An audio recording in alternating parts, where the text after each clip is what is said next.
My dear friends, today we will learn something about ourselves.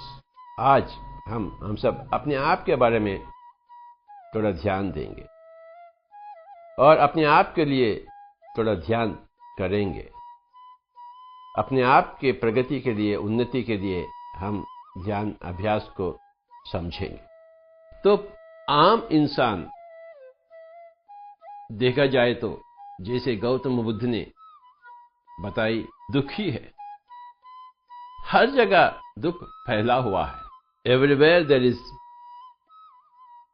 दुख, misery. परंतु एक बुद्धा के पास दुख नहीं है। चाहे उससे कुछ भी हो जाए, वे कदापि दुखित नहीं है, क्योंकि एक बुद्धा बन गया है। हम चाहते हैं कि हम सब बुद्धा बने, अर्थात दुख से परे हो जावें। जो कोई दुख से परे हो जाता है तो वह एक बुद्ध कहलाता है।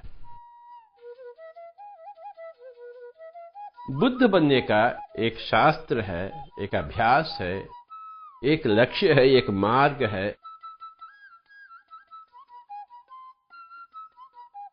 संपूर्ण मानवाళी के लिए एक रास्ता है बुद्ध बनने के लिए। उस रास्ता का नाम है ध्यान, जो स्वयं गौतम बुद्ध ने अपनाए और हमें बताए। और जैसे गौतम बुद्ध ने कही, मेरे पहले भी लाखों लोग बुद्ध बन चुके हैं, मेरे बाद में लाखों लोग बुद्ध बनेंगे। तो ये तो परम सत्य है।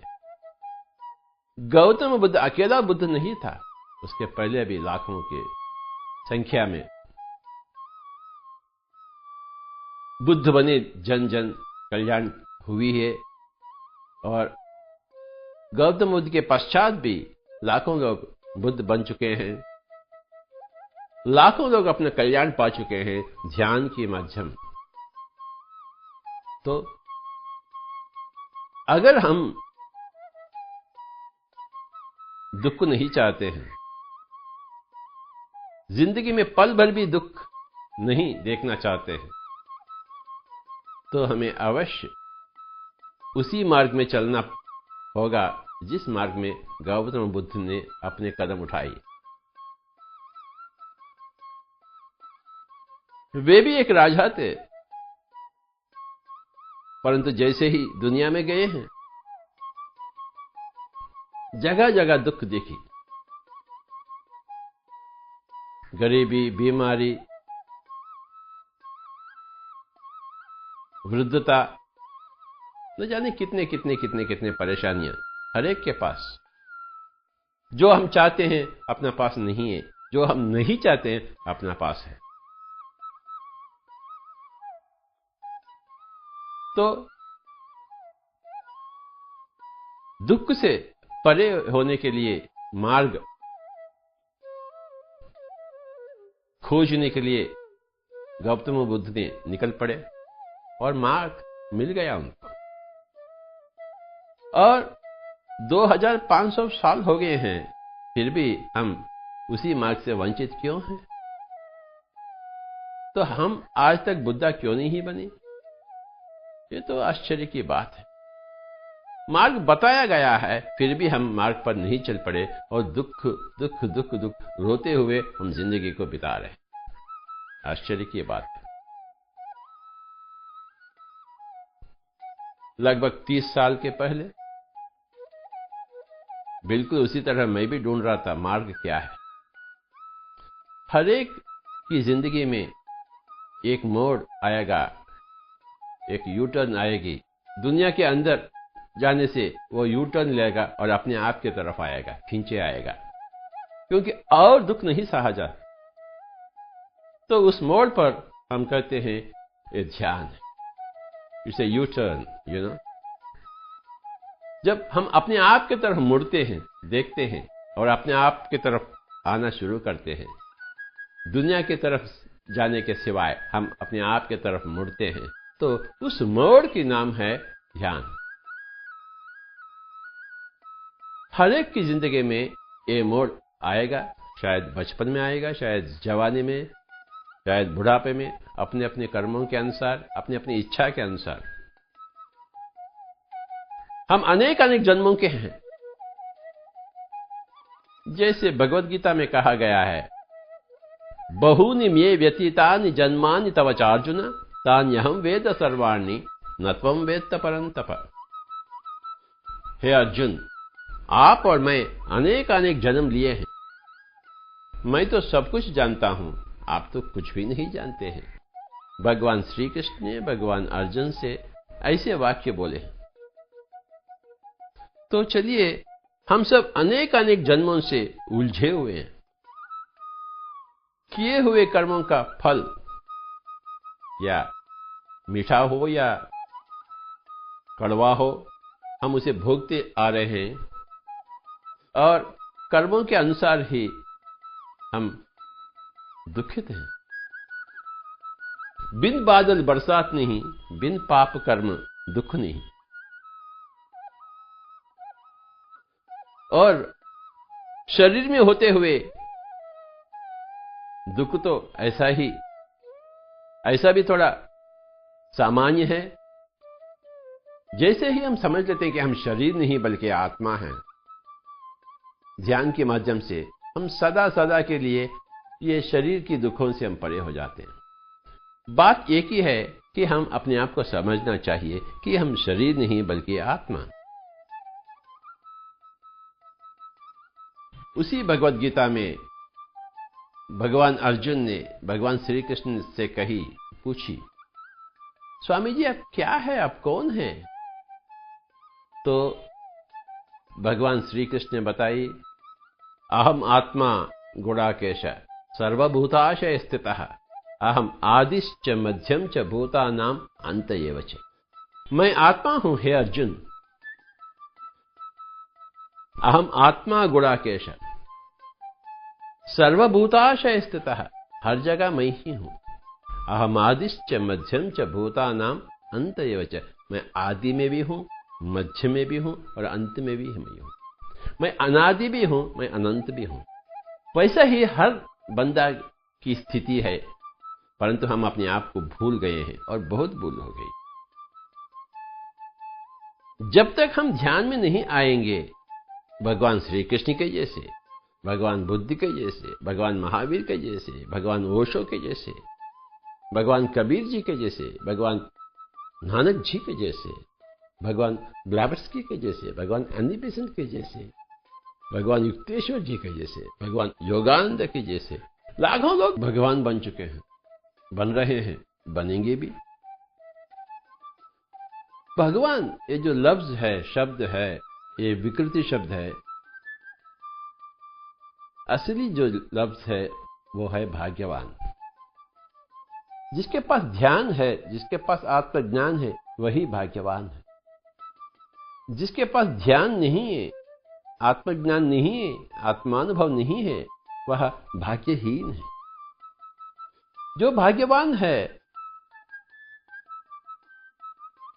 हम उसी को भगवान भगवान भगवान कहते हैं। भगवान ओशो, भगवान रमण महर्षि, भगवान कबीर, भगवान बुद्ध, लाखों लोग भगवान। तो हम क्यों नहीं भगवान बने हैं? हम क्यों नहीं भाग्यवान बने हैं? हम क्यों भाग्यहीन हैं? हम अपने आप से वंचित हैं क्योंकि हम ध्यान को नहीं अपनाते हैं, क्योंकि हम अपने आप को जानना नहीं चाहते हैं, कि हम अपने आप को खोजना नहीं चाहते हैं। जब कोई बंदा यू टर्न ले लेता है, अपने आप की तरफ मुड़ना शुरू कर देता है, प्रारंभ कर देता है ध्यान के माध्यम से, तो अपने आप को पा लेता है, तो वह भाग्यवान है। भगवान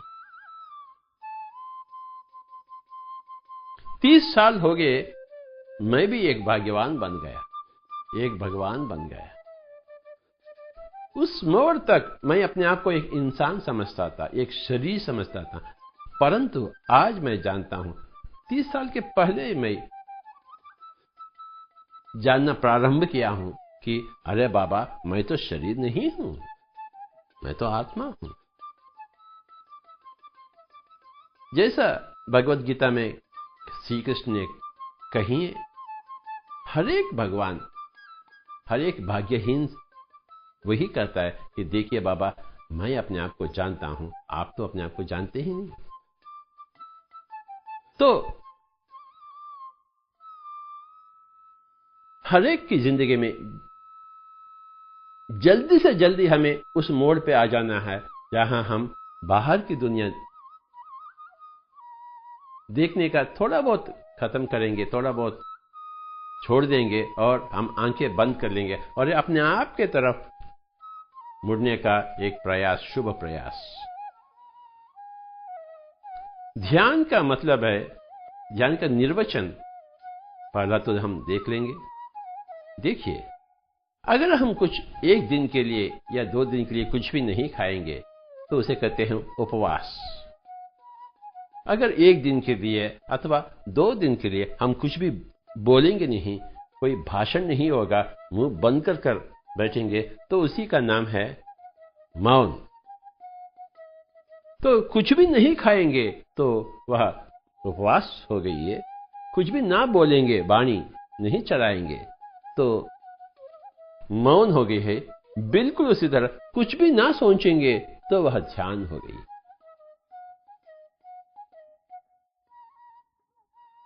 No eating is fasting. No speaking is silence. No thinking is meditation. हमें ये बार बार समझनी है कि जिस वस्तु के बारे में हम जानने का प्रयास करेंगे, हालांकि वो वस्तु क्या है, उसका निर्वचन क्या है, What exactly is meditation? ध्यानम निर्विषयम मनः, मन को निर्विषय करे तो ध्यान है। वाणी को निर्विषय करे तो मौन है।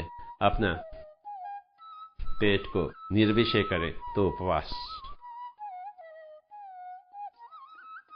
हमें इस चीज को बहुत अच्छी तरह समझना है, हमें बार बार समझना है, 1000 बार समझनी है कि अरे बाबा, ध्यान का मतलब है कोई नामस्मरण नहीं है। राम राम राम, ये राम ध्यान नहीं होता है। राम नाम स्मरण है परंतु राम ध्यान नहीं है। हम ध्यान जो लफ्ज है, अनेक अनेक रीतियों में हम उसका प्रयोग होती है, उसका इस्तेमाल होती है। तो खासकर ध्यान का निर्वचन है ध्यानम निर्विषयम मनः, मन को निर्विषय करे। ऐसा कुछ भी नहीं है कि राम ध्यान या कृष्ण ध्यान। ध्यान में न राम होता है न कृष्ण। मन में कोई भी ना हो, ना कोई प्रापंचिक विषय, ना कोई आध्यात्मिक विषय, ना कोई प्रापंचिक व्यवहार, ना कोई आध्यात्मिक समाचार। मन निर्विषय हो जावे, हम सुकून से बैठे, दोनों हाथों में एक करें, सारे उंगलियों में, और आंखें बंद कर लें। जैसा है वैसा, जहां है वहां हिंदू मंत्र, इस्लाम के मंत्र, बुद्धिस्ट के मंत्र या जैन मंत्र या क्रिश्चियंस के प्रार्थना, प्रेयर्स मुंह बंद करनी चाहिए 100%, और मन भी बंद हो जाए 100%। यूं देखा जाए तो 1 घंटे में समझो 1000 सोच विचार होते हैं। तो जैसे ही आप आंखें बंद कर लेते हैं और सांसों के साथ एक प्रयास प्रारंभ हो गई है, तो आपके जो हजारों ख्यालें धीरे धीरे कमती हो जाते रहते हैं। 500, 400, 300, 100, 50, 40, 30, 20, धीरे धीरे वो जो बोझ है सोचों का, विचारों का, वो कमती हो जाती रहती है। आपको आंखें न खोलनी है, आंखें बिल्कुल बंद, और अपने ही उच्छ्वास निश्वास के साथ एक होना चाहिए। इसे गौतम बुद्ध ने आनापानसति कही है। आन यानी उच्छ्वास, अपान यानी निश्वास, सती का अर्थ है जुट जाना, एक हो जाना। जैसा एक पति एक स्त्री और पुरुष मिल जाते हैं, पति पत्नी मिल जाते हैं, तो संसार हो ये सुख पा लेते हैं, शरीर की सुख पा लेते हैं। बिल्कुल उसी तरह मन और सांस एक हो जावे तो आत्मा की सुख मिल जाती है। हमें शरीर का सुख भी चाहिए और आत्मा के सुख। अगर आत्मा के सुख नहीं पाते हैं तो शरीर का सुख के साथ ही साथ शरीर का दुख भी मिलेगा। जिंदगी का सुख के साथ ही साथ जिंदगी का दुख भी मिलेगा। हमें जिंदगी का सुख चाहिए, जिंदगी का दुख नहीं चाहिए, तो आत्मा की तरफ आप कदम आगे बढ़ाना ही है, ध्यान को अपनाना ही है, आत्मानुभव को पाना ही है।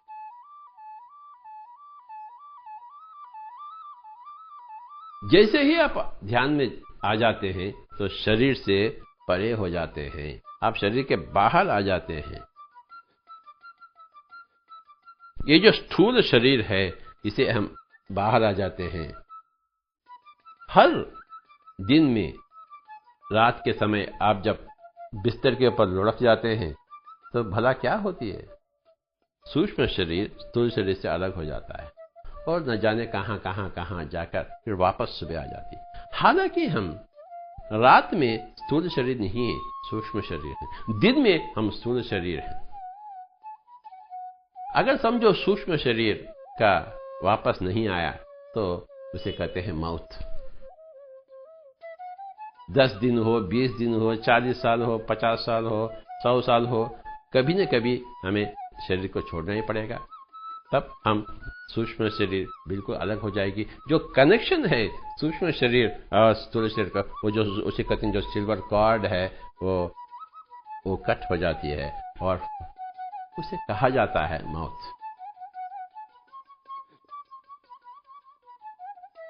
इन चीजों के जानने के लिए हमें ध्यान की सख्त जरूरत है। अरे बाबा,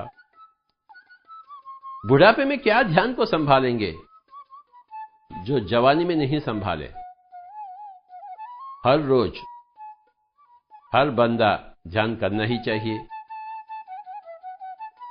ध्यान से ही हम सब कुछ पाते हैं।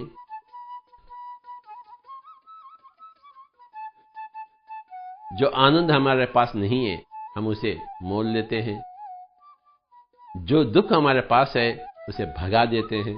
दुख भाग गई है और आनंद आ गई है तो हम बुद्ध बन गए, हम भाग्यवान बन गए। 2 रोटी कमाएंगे और सुकून से जिएंगे। 4 रोटी कमाएंगे, 2 रोटी खाएंगे, 2 रोटी दूसरों को देंगे और सुकून से जिएंगे। और दिन के 24 घंटे जो हैं हम बहुत ध्यान में बैठेंगे। अपने ही घर में, कोई आश्रम जाने की जरूरत नहीं है, कोई हिमालय भागने का कोई आवश्यकता नहीं है। अपने घर में अपना शरीर ही मंदिर है। हम स्वयं भाग्यवान हैं, हम स्वयं भगवान हैं, हम स्वयं आत्मा है और अपना घर ही अपना आश्रम। घर को आश्रम बनावें। जो कोई अपने घर में आता है, अपना अतिथिगण, तो हम उसको ध्यान सिखाएंगे। प्रापंचिक बातें उनसे छुड़वा देंगे। प्रापंचिक काम ठीक है परंतु प्रापंचिक बातें ठीक नहीं। घर में भी, घर से बाहर भी हम अक्सर इतने बेकार बातें करते हैं, उसका कोई सीमा नहीं। तो चलिए आज से हम बेकार बातों को बंद करेंगे और ऊर्जा का विशेष नष्ट ना होने देंगे और बेकार सोच विचार भी छोड़ देंगे। आवश्यकता हो तभी तो बात करेंगे, आवश्यकता हो तो तभी तो सोचेंगे। ध्यान ही सब कुछ है। ध्यान सर्व रोग निवारणी, सर्व रोग हारणी। जो जो बीमारियां आपके पास है सारे के सारे बीमारियों का हल हो जाती है। जो आने वाले बीमारी है ना आएंगे, इट इज निवारणी, प्रिवेंटिव। जो है दुख रोग वो भाग जाएंगे, हारणी। निवारणी तथा हारणी। निवारणी मीन्स प्रिवेंटिव, हारणी मीन्स क्यूरेटिव। ध्यान, मेडिटेशन इज सर्वरोग निवारणी तथा सर्वरोग हारिणी। सर दर्द से लेकर कैंसर तक सब भाग जाएंगे। ये जो सर दर्द है अथवा कैंसर है अथवा बीपी है, भला कैसे आए हैं अपने पास?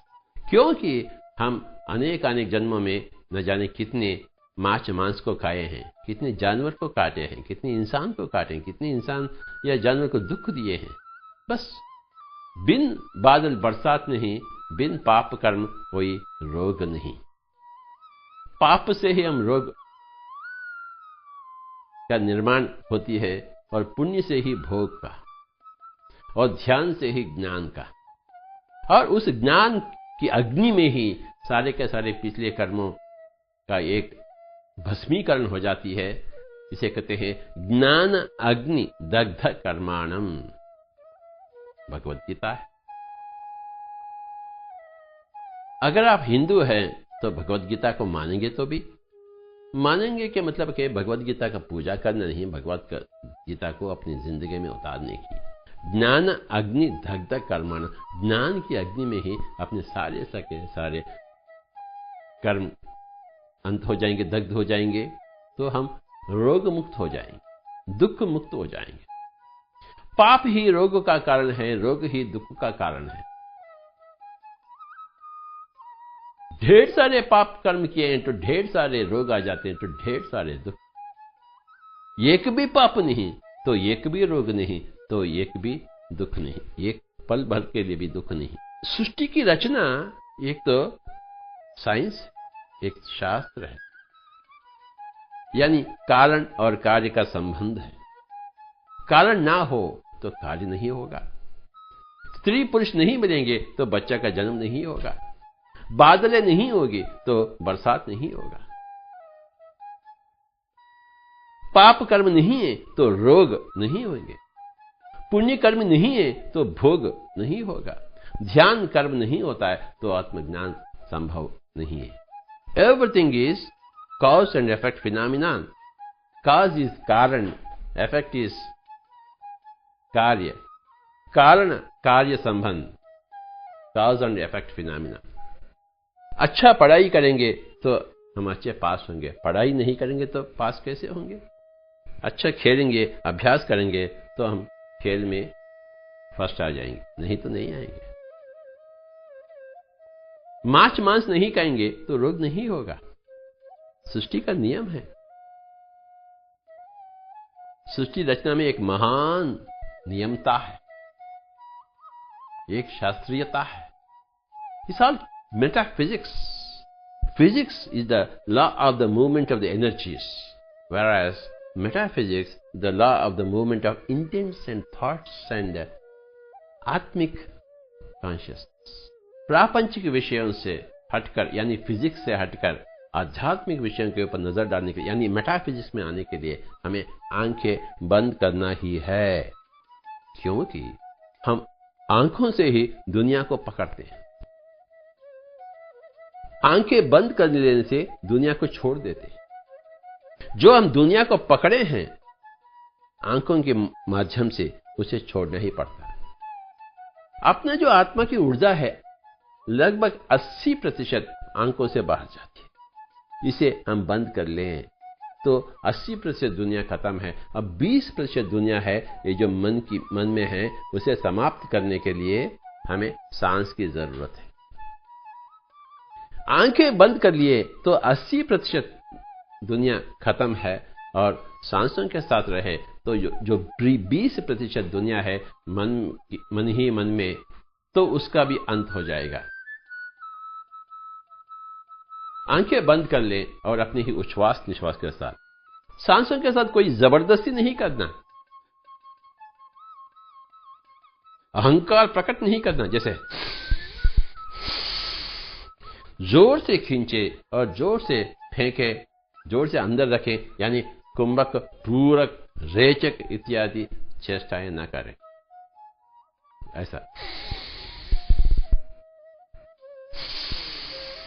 ऐसा ना हो। यह अस्वाभाविक है, अननेचुरल है। जैसा सहज श्वास है, जैसा स्वाभाविक श्वास उच्छ्वास निश्वास है, बस उसी के साथ संगम। जब मैं बात कर रहा हूं, भाषण दे रहा हूं, तो सांस तो चल रही है। तो सांस चलाने वाला कौन है? प्रकृति है, भौतिक प्रकृति। ध्यान के समय पर हम सांसों का ही ध्यान में रखे, सांसों के पर एकाग्रता रखे, मन और सांस एक हो जाए, और सांस जैसा है वैसा। सांस की गति में हम उस गति को बाधा ना पहुंचाएं, अपने तरफ से जैसा है वैसा उसे स्वीकारते हुए, उसे नमन करते हुए सांसों के साथ एक हो जाने का एक अद्भुत प्रयास, जिसे ध्यान कहते हैं। अरे बाबा, कुछ मुंह में डाले तो ही जाने रस क्या है, जूस कुछ नासिका के पास रखे तो जाने उसकी सुगंध क्या है, आंखें खोलकर ही देखे तो उसका खूबसूरत क्या है, कुछ कान खोले तो सुने, उस संगीत को सुने। कान बंद हो गए तो संगीत भी खत्म।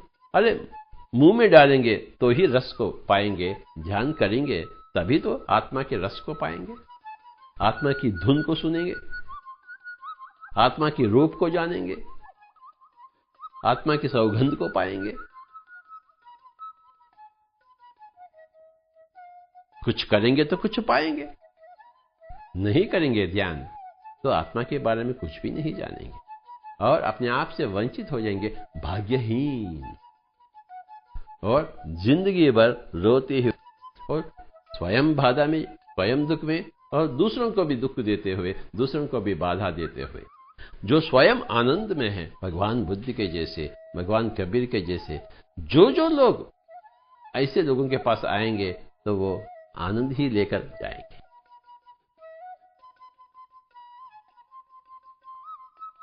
तो हम सब आनंद में जीना चाहिए, पल पल, और पिछले जन्मों में किए हुए कर्मों का, बुरे कर्मों का, नेगेटिव कर्मों का, नकारात्मक कर्मों का भस्मीकरण हो। अपने आप से हम मुक्ति चाहते हैं। मुक्ति का अर्थ है बाहर आ जाना, अपने आप के कर्मों के बुरे अंजामों से बाहर आ जाना। ये अपने आप के ऊपर निर्भर है। ध्यान चाहेंगे तो ही करेंगे, करेंगे तो ही ध्यान का फल पाएंगे। ध्यान नहीं चाहेंगे तो अवश्य नहीं करेंगे, नहीं करेंगे तो फल का कोई गुंजाइश ही नहीं है। में जी, कौन सा समय उचित है? हम कहते हैं कौन सा समय अनुचित है। किसी भी समय हो, सुबह, दोपहर, शाम, रात, जब आपको अच्छा लगता है तो तभी बैठें। कहां बैठना चाहिए? जहां आपको अच्छा लगता है वहीं बैठिए। किस परिस्थिति में करें? सर्व परिस्थितियों में अवश्य करें। चंद स्त्री जन पूछते हैं, जब हमारा पीरियड्स होते हैं क्या हमें करना है? तो तभी तो करना है। जितना ही ज्यादा ध्यान करेंगे उतना ही ज्यादा ऊर्जा को इकट्ठा कर लेंगे अपने आप में और शरीर निरोगी बन जाएगी। ये तो साइंस है। आप करिए, देखिए, पाइए, समझिए।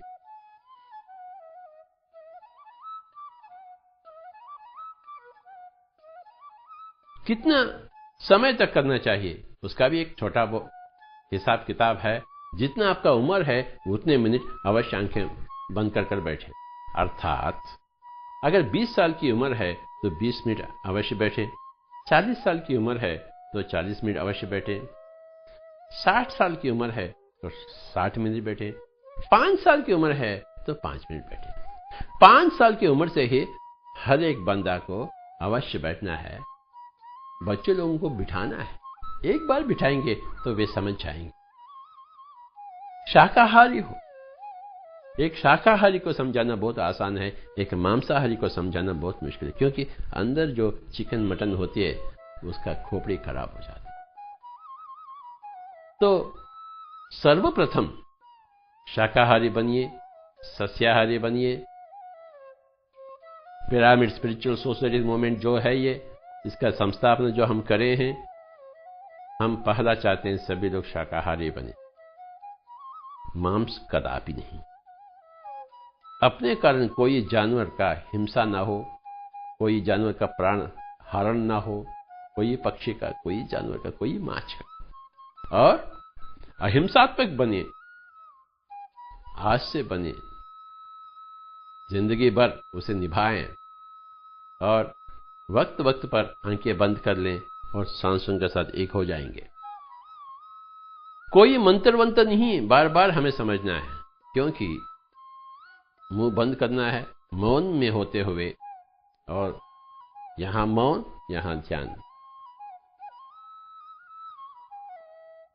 तो सामूहिक ध्यान करें, और सामूहिक ध्यान में 3 गुना अधिक शक्ति आप पाते हैं, क्योंकि सबसे पाते हैं। एकांत ध्यान से ही एक सामूहिक ध्यान 4, 5, 10 मिलकर ध्यान में बैठे, अपने घर में सारे परिवार मिलकर बैठे, सामूहिक ध्यान। बिल्कुल उसी तरह संगीत रखिए, अच्छा नाद संगीत, पंडित रविशंकर को रखिए, बिस्मिल्लाह खान को रखिए, और संगीत के साथ ही साथ ध्यान में बैठेंगे तो संगीत का ध्यान भी 3 गुना अधिक शक्तिशाली है। तो अच्छा संगीत रखिए आप, मोस्टली इंस्ट्रूमेंटल म्यूजिक और क्लासिकल म्यूजिक, वाद्य संगीत, शास्त्रीय संगीत को अपनावें और अच्छी तरह बैठ जाएं, अपना सीडी ऑन करें, बिस्मिल्लाह खान आ रहा है, रविशंकर आ रहा है, बस सुकून है, और अपने ही सांसों के साथ मस्ती करें, दोस्ती करें।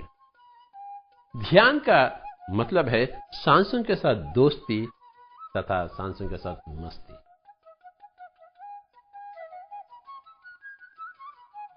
जो सांसों के साथ दोस्ती में है वो शिष्य है, स्टूडेंट है मेडिटेशन का, और सांस की मस्ती में घूम गया हो गया वो मास्टर है मेडिटेशन का, गुरु है ध्यान का, माहिर है ध्यान का,